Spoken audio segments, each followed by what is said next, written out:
नमस्कार, राज की बात लेकर हाजिर हूं मैं राजकिशोर। और राज की बात में आज बात करेंगे फिर देश के सबसे बड़े सूबे उत्तर प्रदेश में जिस तरीके से सियासी बवंडर आ रहे थे उसे थामने के लिए संघ परिवार और बीजेपी ने क्या बनाया है प्लान। और साथ ही बात करेंगे पश्चिम बंगाल विधानसभा चुनाव बीजेपी हार चुकी है, लेकिन पश्चिम बंगाल को नहीं। और इसी तरीके से राहुल की ट्विटर पॉलिटिक्स पर और कुल 5 खबरों पर राज की बात होगी आपके लिए।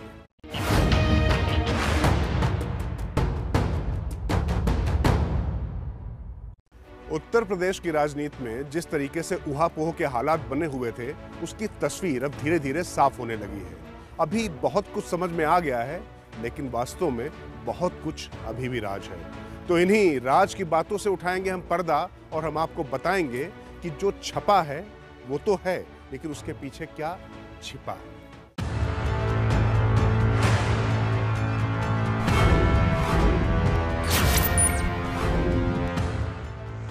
पहले दिल्ली आला कमान का लखनऊ जाना,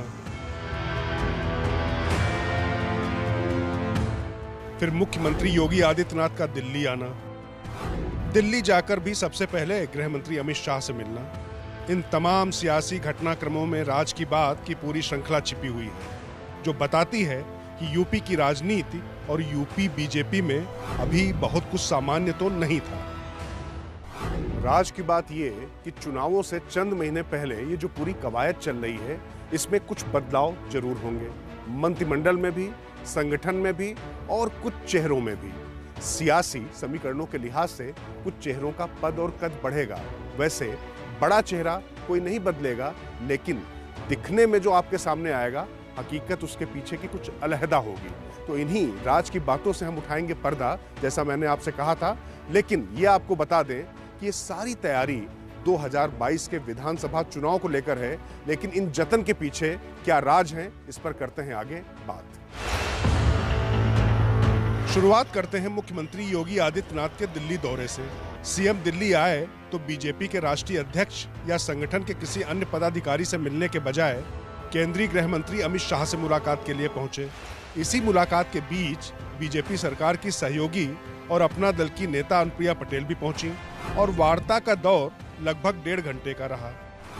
सीएम योगी आदित्यनाथ को मिलना तो प्रधानमंत्री मोदी से था, उनसे ही मिलने का समय मांगा गया था, लेकिन पहले उनकी मुलाकात केंद्रीय गृह मंत्री अमित शाह से हुई। और यही छिपी है राज की बात, जो कि पिछले हफ्ते मैंने आपको बताई थी कि अमित शाह ही उत्तर प्रदेश चुनाव की कमान संभालने जा रहे हैं। इसीलिए पीएम से मिलने से पहले योगी ने जाकर उनको उत्तर प्रदेश में क्या हो रहा है और उत्तर प्रदेश में क्या होना चाहिए ये बात उनको अमित शाह ने बताई, समझाई और उसका वर्क प्लान भी बना दिया। वास्तव में यूपी में मंत्रिमंडल विस्तार को लेकर चल रही टसल, मंत्रियों और विधायकों में असंतोष, संगठन की अपेक्षा और उपेक्षा के आरोप समेत सभी राजनीतिक विषयों पर शाह ने ही योगी से चर्चा की। सीएम योगी के भी कुछ विषय थे, उन पर भी बात हुई। यूपी में नौकरशाहों का हावी होना और मंत्रियों और विधायकों या जनप्रतिनिधियों की न सुने जाने से असंतोष सबसे ज्यादा है। योगी को इस मुद्दे को गंभीरता से तत्काल संबोधित करने को कहा गया। न सिर्फ कहा गया, बल्कि इसके लिए एक प्रक्रिया भी तय कर दी गई। दरअसल उत्तर प्रदेश में मंत्रिमंडल विस्तार को लेकर जिस तरीके से शक्ति प्रदर्शन का माहौल बना, वो केंद्र सरकार को बेहद नागवार गुजरा है।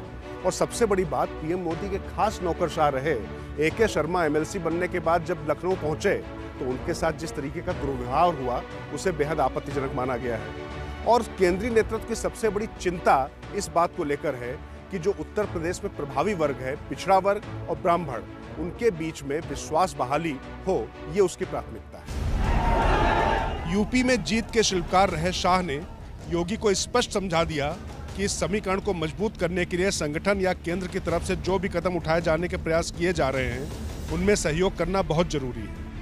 इन्हें साधे बगैर यूपी की सत्ता नहीं पाई जा सकती। मुख्यमंत्री योगी आदित्यनाथ की दूसरी मुलाकात हुई प्रधानमंत्री नरेंद्र मोदी से। राज की बात यह है कि प्रधानमंत्री से हुई लगभग 80 मिनट की मुलाकात में सरकार की योजनाओं पर ही प्रमुखता बात हुई। इस मुलाकात में राजनीतिक चर्चा बेहद कम, वादों के क्रियान्वयन पर ज्यादा फोकस रहा। राज्य की तरफ से चलाई जा रही कल्याणकारी योजनाओं पर सीएम योगी ने पीएम को प्रेजेंटेशन दिया। इस दौरान पीएमओ के अधिकारी भी मौजूद रहे। इसमें योगी से योजनाओं में देरी या कमियों पर खुलकर पूछताछ हुई। साथ ही केंद्र से जो मदद या अपेक्षाएं हैं उन पर भी योगी ने अपनी बात रखी। पीएम ने यूपी में विकास कार्यों का एक तरह से रिव्यू करते हुए कुछ परियोजनाओं में देरी पर सीधे सवाल भी पूछे। साथ ही बीजेपी के घोषणा पत्र में किए गए वादों की स्थिति पर भी चर्चा की। बाकी बचे समय में ये सब कैसे पूरे किए जाएंगे, इस पर भी जवाब तलब किए गए। केवल योजनाओं का प्रेजेंटेशन ही नहीं, बल्कि उन मसलों पर भी बात हुई जिसको लेकर कई जनप्रतिनिधियों की शिकायत बीएल संतोष के साथ बैठक में सामने आई थी। उत्तर प्रदेश में सबसे बड़ी शिकायत यह है जनप्रतिनिधियों को कि वहां पर नौकरशाही हावी है और राजनेताओं की नहीं सुनी जा रही है। तो इसको कैसे दूर किया जाए, पीएम मोदी ने इस पर भी योगी से बात की। और पीएम मोदी का स्पष्ट मानना है कि राजनीति अपनी जगह है, लेकिन उत्तर प्रदेश की जनता की आकांक्षाएं पूरी होनी चाहिए।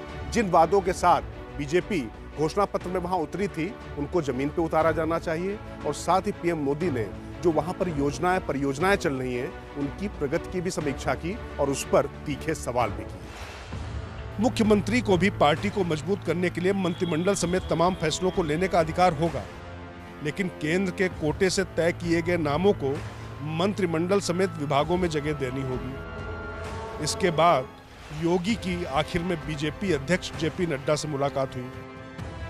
नड्डा ने संगठन की तरफ से सरकार पर जो सवाल उठाए जा रहे हैं, उन पर तफसील से चर्चा की। नड्डा ने योगी की तारीफ भी की। उन्होंने कहा, जिस तरह से बीमारी से उठते ही वे कोरोना पर नियंत्रण के लिए जुटे, वैसी ही निरंतरता और जिजीविसा से लगातार लगे रहने की जरूरत है। अब मृदुभाषी जेपी नड्डा ने योगी की तारीफ तो की, लेकिन बेहद सौम्य तरीके से उनको आईना भी दिखा दिया और एक राजनीतिक संदेश भी दे दिया। जेपी नड्डा ने योगी से कहा कि जिस तरीके से योजनाएं उत्तर प्रदेश में चल रही हैं, चाहे वो कोरोना से निपटने को लेकर कदम उठाए गए हों, उन पोस्टरों में पीएम मोदी को प्रमुखता से होना चाहिए और हर जगह पीएम का ही चेहरा आगे करना चाहिए, क्योंकि वही बीजेपी का ट्रम्प कार्ड है और उनके बूते ही पार्टी वहां पर जीतती रही है। आपको बता दें कि तमाम यूपी के पोस्टरों से पीएम की फोटो गायब हो गए थे। मुख्यमंत्री योगी के लखनऊ वापसी के बाद प्रधानमंत्री नरेंद्र मोदी, गृह मंत्री अमित शाह और बीजेपी के राष्ट्रीय अध्यक्ष अमित शाह की बैठक हुई। इस बैठक के पीछे की राज की बात यह है कि उत्तर प्रदेश में अब बीजेपी का आला कमान पूरी सक्रियता के साथ डट गया है। हालांकि यूपी में प्रदेश अध्यक्ष को अभी बदला जाए या कुछ समय बाद, इस पर विचार विमर्श जारी है, लेकिन इतना तो संदेश साफ हो गया कि यूपी की सत्ता को बीजेपी अपने हाथ में बनाए रखने के लिए हर वो फैसला लेने के लिए तैयार है जो मौजूदा परिस्थितियों के हिसाब से जरूरी है। अब लखनऊ से लेकर दिल्ली तक का घटनाक्रम आपके सामने है और समझना मुश्किल नहीं है कि अगर सब कुछ ठीक होता तो इतनी कवायद क्यों होती। लेकिन जब बीएल संतोष लखनऊ गए थे, उसके बाद से ही ये स्पष्ट हो गया था कि संघ और बीजेपी का शीर्ष नेतृत्व इस मामले में आगे आएगा, क्योंकि जिस तरीके से योगी आदित्यनाथ के चेलों और चपाटों ने दुनिया के सबसे बड़े राजनीतिक संगठन के सामने योगी को खड़ा करने की कोशिश की, ऐसा लगने लगा कि जैसे योगी वर्सेस केंद्र हो गया है। तो उसको हवा में उड़ाने के लिए केंद्र और बीजेपी ने अपना काम कर लिया है और योगी को दिल्ली बुलाकर सख्त संदेश भी दे दिया गया है। लेकिन अब असली चिंता यह है कि कैसे सबका साथ सबका विकास जो जनता के लिए नारा है, उसी तरीके से पार्टी में सबका साथ लिया जा सके, उसके लिए कुछ कदम उठाए जा रहे हैं।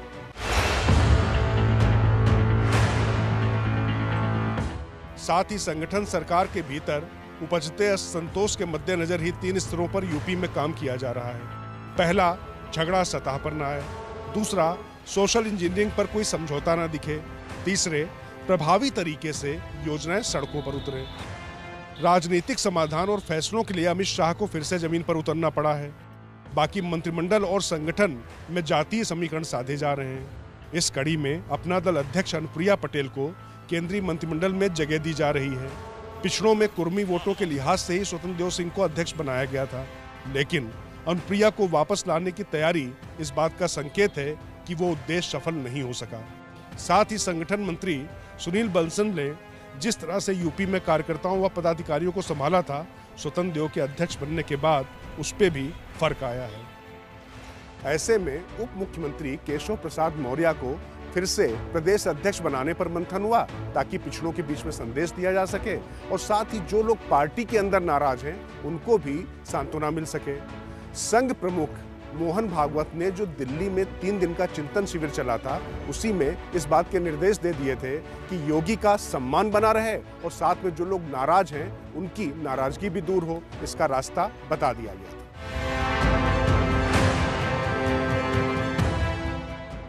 संघ का मत है, लंबे समय बाद जब सरकार आई है तो 2-3 व्यक्तियों के अहंग के टकराव के चलते संघ का एजेंडा प्रभावित नहीं होना चाहिए। जो सामाजिक परिवर्तन शुरू हुए हैं उनकी गति ना रुके और उनको तार्किक परिणति तक पहुंचाना है, ये सुनिश्चित करना है। तो राज की बात यही है कि संघ के इस फार्मूले के तहत ही बीच का रास्ता निकालकर चुनावों की तरफ बढ़ा जा रहा है। संघ की जैसी इच्छा थी योगी का सम्मान बना रहे, लेकिन योगी को समझाया भी गया है और संतुष्टों को भी समझाया गया है कि बड़े उद्देश्य के लिए एकजुट होकर लड़ें, वरना मैदान में आपको हार का सामना करना पड़ सकता है। और वैसे जो असंतुष्ट हैं और जो मुद्दे हैं उनको भी दूर करने के लिए केंद्र पूरी तरीके से चुनावों तक कमान अपने हाथ में रखेगा, ये आपको संकेत पहले ही मिल चुके हैं।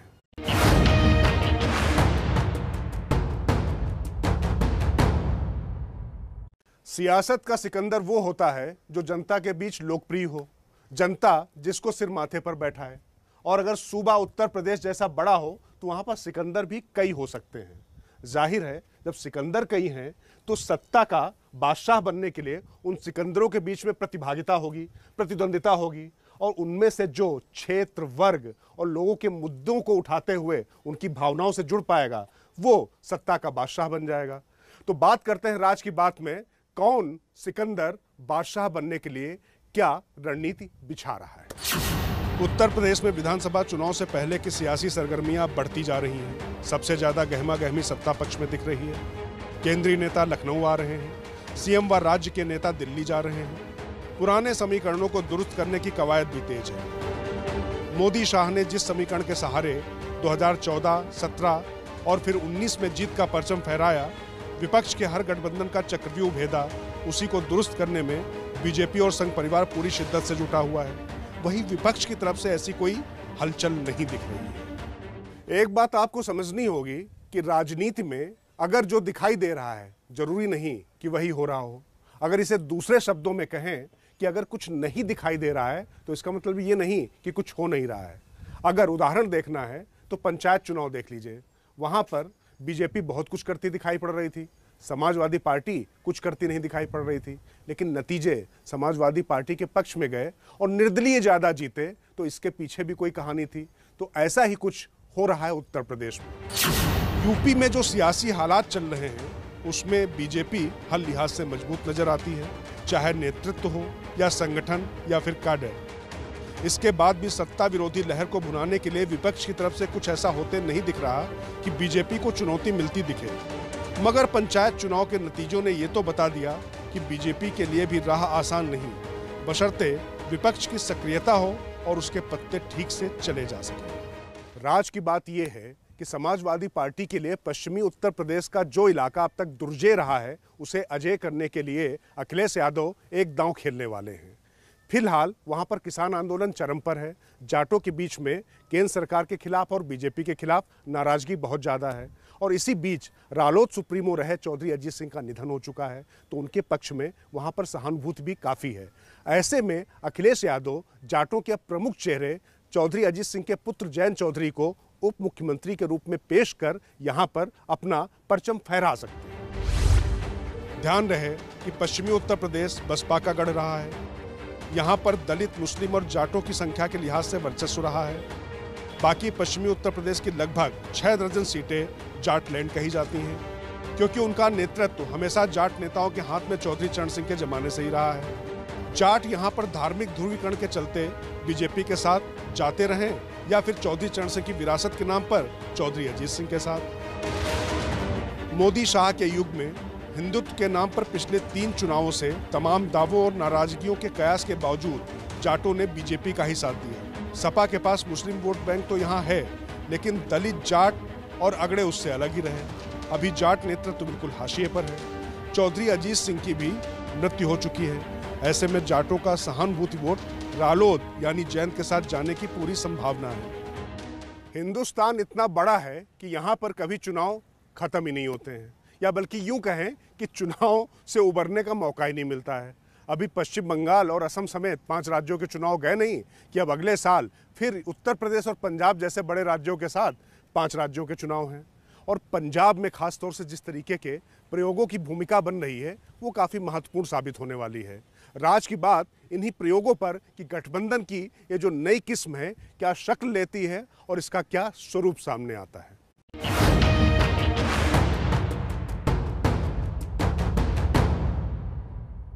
सियासत में सदन और सड़क के संग्राम के समानांतर एक सोशल मीडिया वाली जंग भी खड़ी हो गई है। ये आम धारणा बन चुकी है कि अगर सोशल मीडिया पे आपकी स्ट्रेटजी मजबूत है तो जनता को आप बेहतर तरीके से संबोधित कर पाएंगे और उनसे जुड़े मुद्दों से आप उनको भी जोड़ पाएंगे। लेकिन एक गलती आपको किस तरीके से सत्ता से बेदखल कर सकती है और अच्छी रणनीति कितनी मददगार साबित हो सकती है सत्ता के शीर्ष तक पहुंचने पर, इसके भी कई उदाहरण हैं। तो राज की बात में सोशल मीडिया के इसी संग्राम से जुड़ी बात हम आपको बताएंगे। हम आपको ये पहले ही बता चुके हैं कि राहुल गांधी ने अपनी ट्विटर रणनीति में बड़ा फेरबदल किया है। उन्होंने तमाम अपने करीबी सिपहसालारों के साथ उन लोगों को भी अनफॉलो कर दिया था जो देश के अलग अलग क्षेत्रों में शीर्ष मुकाम रखते हैं। राहुल गांधी की तरफ से ट्विटर पर अनफॉलो किए जाने वालों की लिस्ट में कांग्रेसी भी थे, पूर्व कांग्रेसी भी थे, पत्रकार भी थे और अन्य क्षेत्रों से जुड़े लोग भी थे।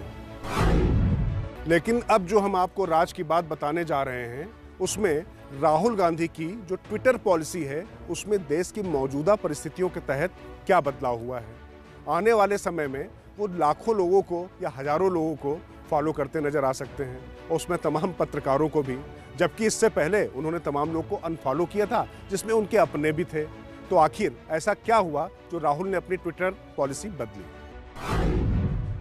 पूरी कहानी को समझने के लिए आप निखिल अल्वा का ट्वीट देखिए, जो पूर्व राज्यपाल मार्गरेट अल्वा के बेटे और राहुल गांधी की कोर टीम का हिस्सा माने जाते हैं। जिस दौर में राहुल गांधी ने चंद लोगों को ही फॉलो करने का फैसला किया, ठीक उसी दौर में निखिल अल्वा ने अमेरिका के पूर्व राष्ट्रपति बराक ओबामा की नीति की प्रशंसा की और बताया कि वो लगभग 5.5 लाख लोगों को फॉलो करते हैं जिनमें उनके आलोचक भी भरपूर हैं। इस ट्वीट को कांग्रेस के भीतर राहुल गांधी की पॉलिसी के खिलाफ आवाज के तौर पर भी देखा जा सकता था, लेकिन ऐसा न करते हुए रणनीति में बदलाव हुआ और राज की बात ये कि ओबामा की तर्ज पर ही राहुल गांधी भी अब देश के तमाम लोगों को फॉलो करेंगे। इस रणनीति को बदलने के पीछे भी एक राज की बात है। निखिल अल्वा के ट्वीट के बाद अगर राहुल इस पर अमल करते हैं तो इसे कांग्रेस में आंतरिक लोकतंत्र के रूप में देखा जाएगा, जो कि तमाम सत्ताधारी दलों के मुकाबले अपने आप को ज़्यादा लिबरल या सौम्य या ज़्यादा खुला हुआ दिखाने की कोशिश होगी, जिससे युवा जुड़ें। और सबसे बड़ी बात यह है कि निखिल अल्वा के जिस ट्वीट से बात शुरू हुई थी वहां पर पहले पत्रकारों को अनफॉलो किया गया था और तमाम अपने लोग को भी अनफॉलो किया गया था। लेकिन राज की बात यह है कि राहुल गांधी अब देश के हर राज्य से पत्रकारों को फॉलो करेंगे। उनकी गिनती पता नहीं, लेकिन दिलचस्प बात है कि उनमें तमाम आलोचक पत्रकार भी होंगे, जिससे संदेश दिया जाए कि बराक ओबामा की पॉलिटिक्स की तरह ही राहुल भी इस खुली हुई राजनीति में यकीन रखते हैं। अब देखना होगा ये जो बराक पॉलिसी है राहुल को कितना फॉर्म में ला पाती है।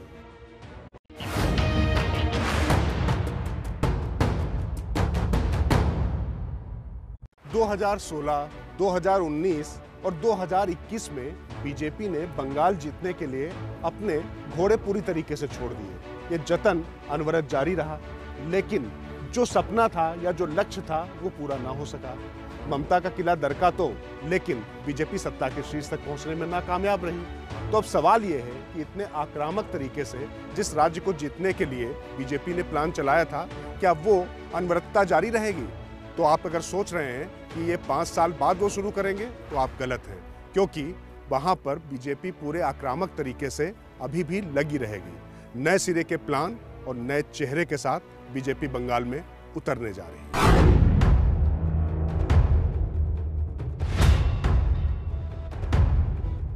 आज राज की बात में हम आपको उसी रणनीति और रणनीति के नए सारथी का नाम बताने जा रहे हैं। बीजेपी के सियासी गलियारे से निकलकर सामने आ रही राज की बात यह है कि बंगाल विजय के लिए अब लड़ाई महिला बनाम महिला की जाएगी। ममता बनर्जी के सामने अब एक महिला नेता को ही उतारा जाएगा, जिसका सियासत में इतिहास जुझारू है और बड़ों बड़ों को उखाड़ कर धूल कर देने की उपलब्धि। ममता की राजनीति को बंगाल में स्मृति बना देने के लिए भारतीय जनता पार्टी अब अमेठी से सांसद और केंद्रीय मंत्री स्मृति ईरानी को मैदान में उतारने जा रही है। अमित शाह जी बार-बार বলেছেন कि আপনি কৃষকদের তালিকাটা দিন, আমরা 24 ঘন্টা এক একটি কৃষকের ব্যাংক অ্যাকাউন্টে টাকাটা তুলিয়ে দিব, কিন্তু আপনি আজ অবধি তালিকাটা দিলেন না। अपने 1.5 दशकों के राजनीतिक कैरियर में बीजेपी की स्मृति ईरानी को, जो छोटे पर्दे की बहू से लेकर यहां तक का सफर पूरा किया, उनको तमाम चुनौतियों से जूझना पड़ा। बीजेपी ने उनको तमाम अहम परीक्षाओं में उतारा। कई में वो फेल भी हुई, लेकिन लगातार दृढ़ रही, निरंतर रही। उनकी इसी दृढ़ता का नतीजा था कि अमेठी में कांग्रेस का किला ढह गया।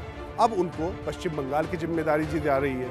और अगर बीजेपी के एक वरिष्ठ नेता के शब्दों में कहें कि अभी हम बंगाल का विधानसभा चुनाव हारे हैं, बंगाल को नहीं, और ये जंग तब तक जारी रहेगी जब तक हम बंगाल जीत नहीं लेंगे। राज की बात यह कि बीजेपी के इन इरादों को मुकम्मल शक्ल देने के लिए अब स्मृति ईरानी को बंगाल का दायित्व देने जा रही है। बीजेपी ने छोटे पर्दे की सबसे बड़ी अदाकार से सियासत में जोरदार एंट्री लेने वाली बहू को बंगाल की सियासी चाबी थामने का मन बनाया है।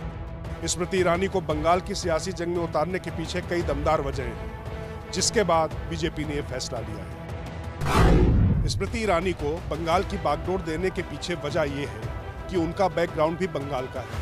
वो बांग्ला बोल और समझ सकती हैं और जनता से बिना भाषाई अड़चन के सीधा संवाद स्थापित कर सकती हैं।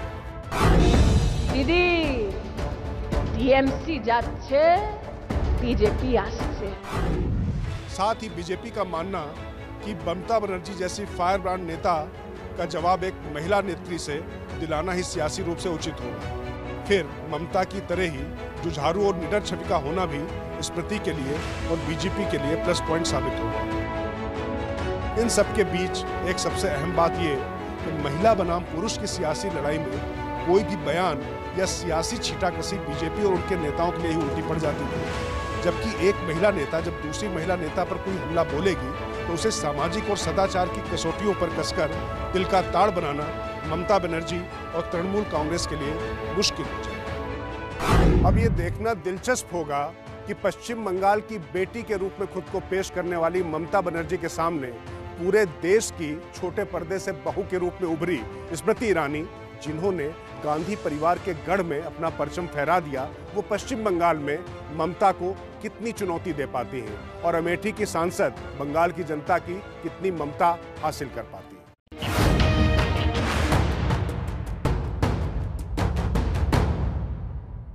हिंदुस्तान इतना बड़ा है कि यहाँ पर कभी चुनाव खत्म ही नहीं होते हैं, या बल्कि यूं कहें कि चुनाव से उबरने का मौका ही नहीं मिलता है। अभी पश्चिम बंगाल और असम समेत 5 राज्यों के चुनाव गए नहीं कि अब अगले साल फिर उत्तर प्रदेश और पंजाब जैसे बड़े राज्यों के साथ 5 राज्यों के चुनाव हैं। और पंजाब में खास तौर से जिस तरीके के प्रयोगों की भूमिका बन रही है वो काफी महत्वपूर्ण साबित होने वाली है। राज की बात इन्हीं प्रयोगों पर कि गठबंधन की ये जो नई किस्म है क्या शक्ल लेती है और इसका क्या स्वरूप सामने आता है।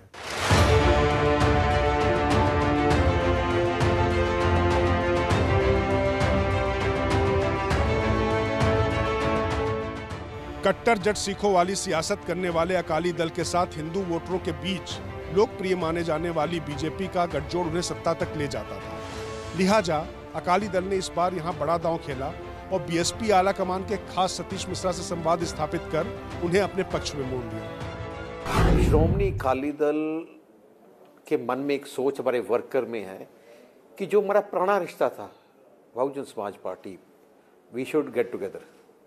जो बहुजन समाज पार्टी और श्रोमणी अकाली दल सेम ही प्रिंसिपल्स पे काम करती है। अगर आप हमारी फोकस देखें, फोकस एरिया श्रोमणी अकाली दल का है गरीब, किसान, मजदूर, छोटा दुकानदार, ये हमारी बेसिकली कोर वोट है और हम इनके लिए लड़ाई लड़ते रहे। वैसे पहला सवाल ये उठ रहा कि जो पार्टी बीएसपी अपने मूल राज्य में अस्तित्व की जंग लड़ रही है उस पर भला अकाली दल क्यों दांव लगाता है। तो इस सवाल का जवाब भी एक राज है जो हम आपको बताने जा रहे हैं।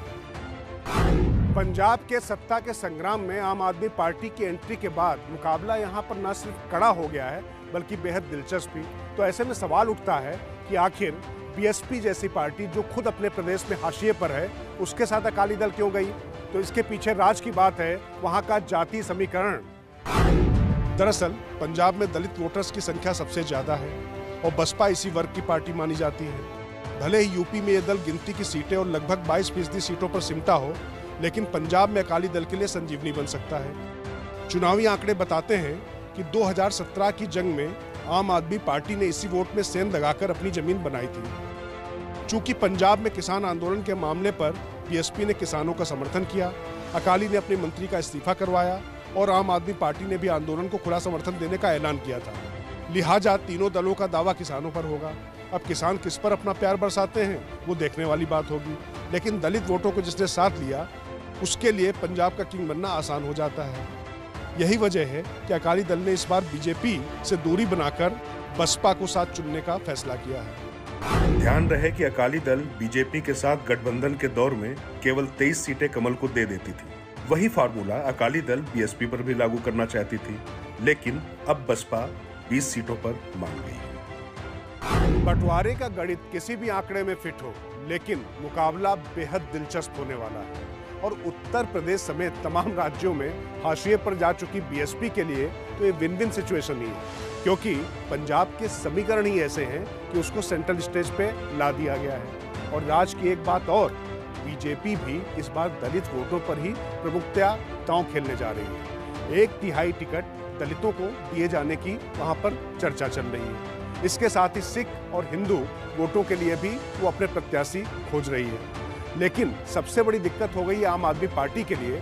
पिछली बार जो दलित वोटरों के सहारे बिल्कुल कड़े मुकाबले में पहुंच गई थी, और वही बेचैनी कांग्रेस में भी कम नहीं।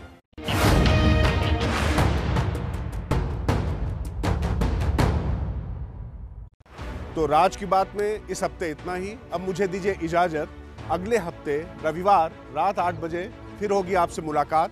तब तक देखते रहिए एबीपी न्यूज, आपको रखे आगे।